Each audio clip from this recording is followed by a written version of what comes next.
Hello everyone. Welcome to the last section of this lecture series on quantum computing and quantum cryptography. This section actually includes implementing Shor's algorithm and cryptography protocol, QKD protocol. And this is not covering most BB84 protocols and some depth protocols, but this will give you the introduction why is quantum so much necessary for the security, and it has uh, changed the complete domain of security uh, due to its basic postulates, the superposition. So with this I will start the lecture. We'll start with quantum Fourier transform, then we'll study quantum phase estimation, then we will study about a bit about phase kickback, then we'll move to Shor's algorithm, and then we will study quantum key distribution. I'll try to implement, but I hope that you understand every bit of it, and if you don't, you can just consult this links. Also, I'll provide you some extra resources so that you understand the concepts in the core. So before actually going to read quantum Fourier transform, I think most of you have clear concept of what we say Fourier transform, and if you don't, then I suggest that you go to 3 blue 1 brown Fourier transform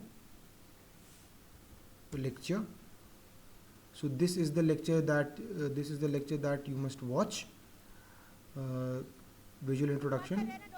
I will provide the link of this lecture in the description, and this is a must watch, but I'll try to cover what he taught myself.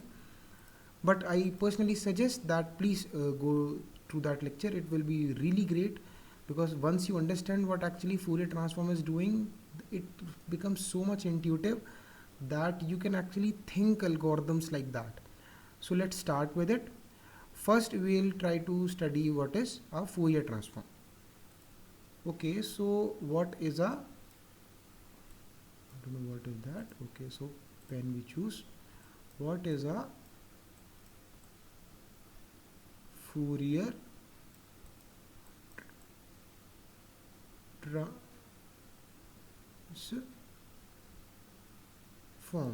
Sorry for the bad handwriting.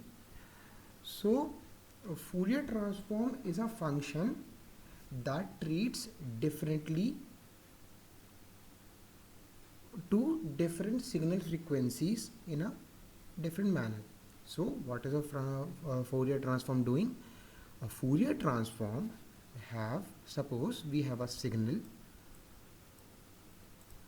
So suppose we have a signal like this is the intensity versus time graph. So you can see that this is a sound signal, right?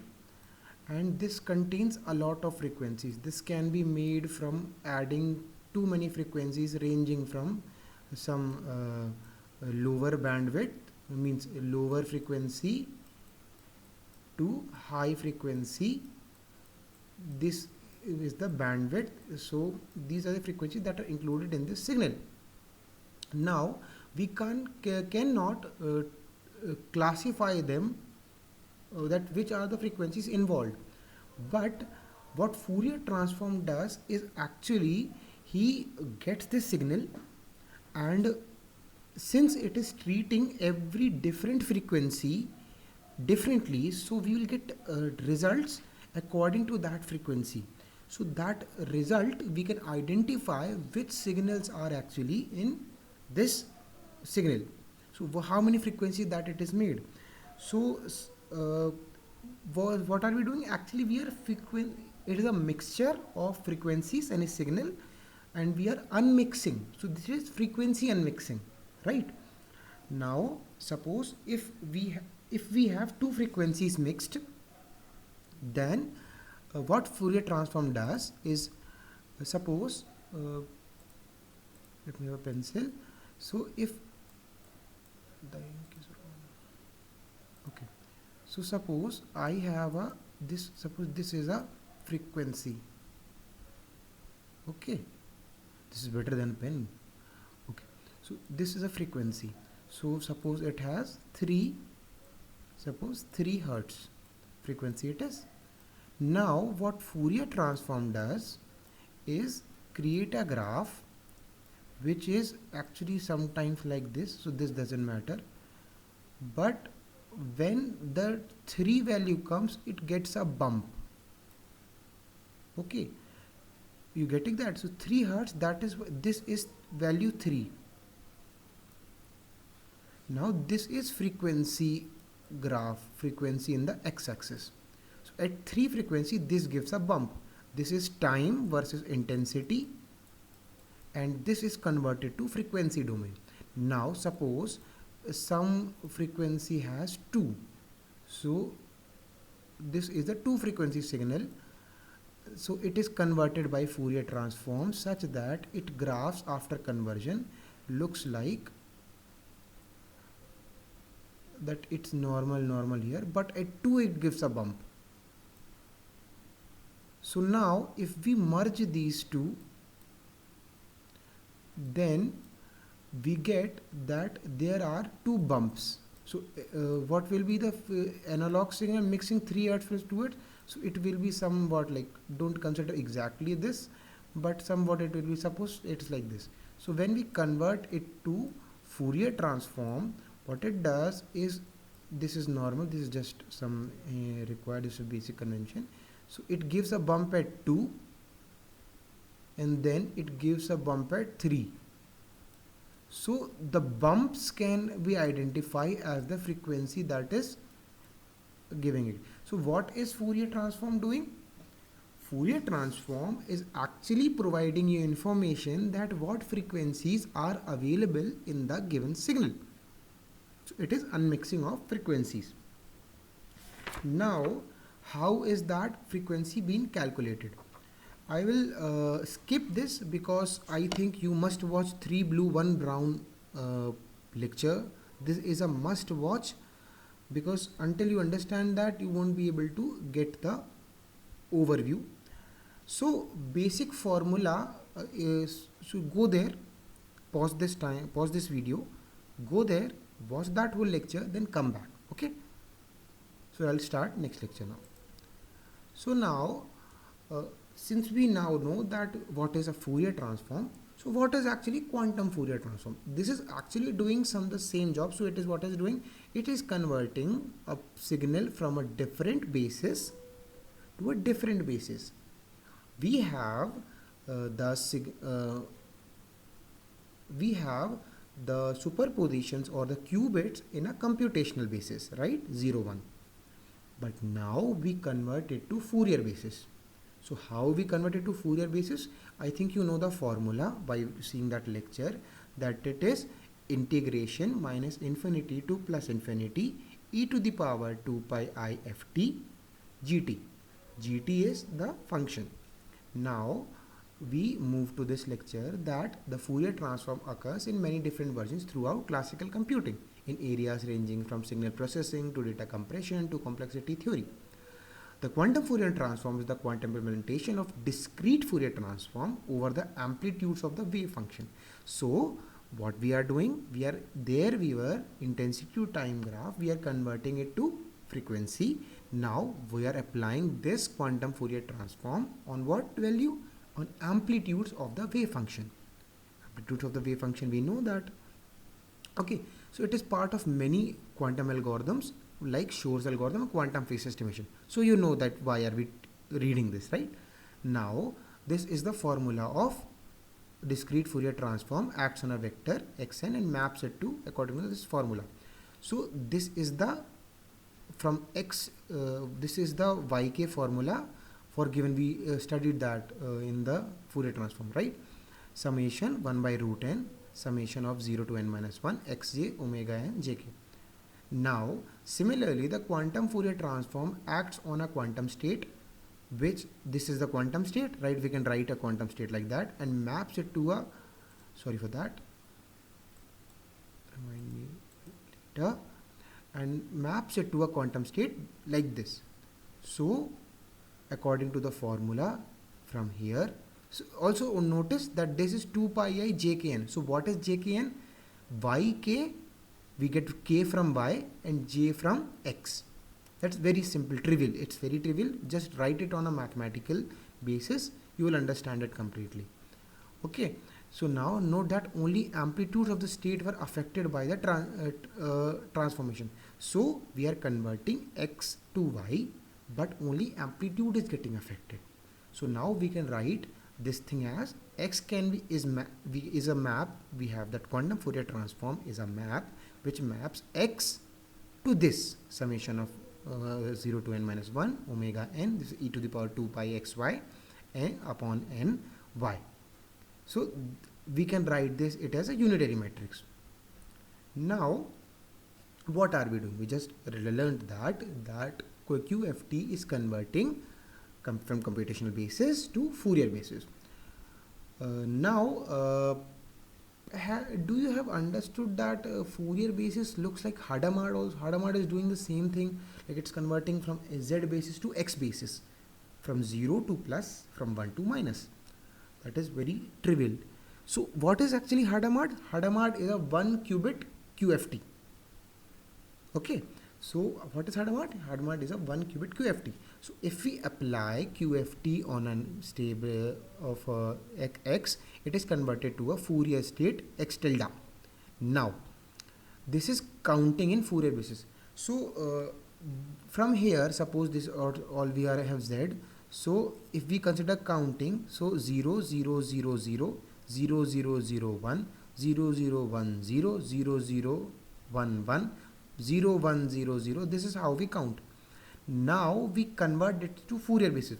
Now Fourier basis, what we does, it's actually affecting the frequency.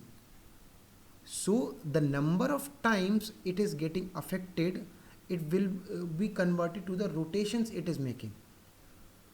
Now just see, this qubit is actually rotating with every 0 1. So if we write down binary 0 0 0 1 0 0 0 0, so it is already at 0. This is also at 0. This is also at 0. This is also 0. Now this is rotating in which they are rotating in same flow. Just see, on the same circle they are rotating, but the frequency it is completely changed. This is okay, up and down, up and up and down, up and down. So just see, they note the frequency with which different qubits change. The leftmost qubit flips, leftmost is this, every increment in the number. The next with every 2 increments, the third with every 4, so and so on. Just say, so it is converted 0 0 1 0 0 0 0 1 0. So is it converting all the time? No. The leftmost is doing 0 1 0 1. That is all it is doing. Now in Fourier basis, we store the number using rotations. The number we want to store dictates the angle at which qubit is rotated around z-axis. So number we are actually telling that how much rotation every qubit will make. Now in state Q0, all qubits are in state positive, so it is pointing to x. As seen in the example above, the encode state 5 on 4 qubits. We rotate the leftmost qubit upon 5 upon n. So n is actually equals to 2 raised to n. So n is here 16. So number of the counting we are trying to make is 16. So n is equal to 16. So first this one, the leftmost qubit is actually rotated by 1 upon 5 by 16 full turns, right? So for 16, this will make complete the rotation in 16 seconds. Suppose this will convert in 8 seconds. So see, 1 2 3 4 5 6 7 8, and 1 2 3 4 5 8, and this will in 16. 1 2 3 4 5 6 7 8 9 10 11 12 13 14 15 16. This will convert in 4. 1 2 3 4 1 2 3 4. This will convert in 2 seconds. 1 2 1 2 1 2. So the qubit, on the qubit it depends how much rotation it is going to make. This is 5 upon 16. this is 5 upon 8, this is 5 upon 4, this is 5 upon 2. This is how it is going to be rotated, right? So that is, you can see how the next cubit is turned double, and this angle is then double for the cubit. Again, note the frequency with which every cubit changes. The leftmost cubit, it has the lowest frequency. See, this is very low frequency. This is very high frequency. Now, suppose we have one qubit QFT. How are we gonna convert it? So, this is psi 0, alpha 0 plus beta 1. And we know that x0 here is alpha, x1 is beta. By the formula of QFT, that it is for all x. So x1 is here 0 and x2 is here 1. So suppose for 0, what are we trying? Initially y0. Y0 is, for x0 here is alpha. Now alpha is, we know the formula, alpha e raised to 2 pi I. What is the x0? Alpha. What is here? Y is 0. So 0, 0. X0 it is here, right? So 0, y0. Then upon 2 plus beta x0 2 pi I. Now this is x is 1. So 1 and y is 0. So 0. This is 1 by root alpha plus beta. Now y1. So x0, y1. 0, 1. x1, y1. 1, 1. So we can convert it like alpha beta. Now we add this QFT. So this is, we added. Look at this. Doesn't this look familiar? This looks like a Hadamard gate, right? So you can, we have proved that Hadamard is a 1 qubit QFT. Now similarly repeating the process for n qubits. Now we know that this is for only one, right? So x is x1, x2, x3, x4, x5 up to xn. Similarly, y is y1, y2, y3, y4 up to yn. So now when we apply QFT nx, so this x is actually this, and this y is actually y1, y2, yn. So we simply write this formula, right? 1 upon root n summation of n minus y equals to 0 to n minus 1 omega n xy. Here x will be 0 and y. Now 1 by root n, this is very easy. 2 raised to n is actually n, that is no problem for that. Here n equals to 2 raised to 2 to the power n, that you can easily get. And omega xy n is represented by this, and n is 2n. So that is how we write it. Now this y need to be converted to every bit format. So yn up to yn. Now if k equals to 1 to k and these all are product, right? So this can be represented as this, and this is actually a summation of these all things. Yk upon 2k, then y1 upon 2 raised to 1, y2 upon 2 raised to 2, y3 upon 2 raised to 3 up to this. And if we write using e to the power 2 pi, this is actually product of e to the power 2 pi I yk upon 2 to the power k equals to 1 to n. So this is how we write this. Okay, so this is actually written here like this. Just solve the mathematics. Now this is very clear. Now after expanding the exponential sum to a product of exponentials.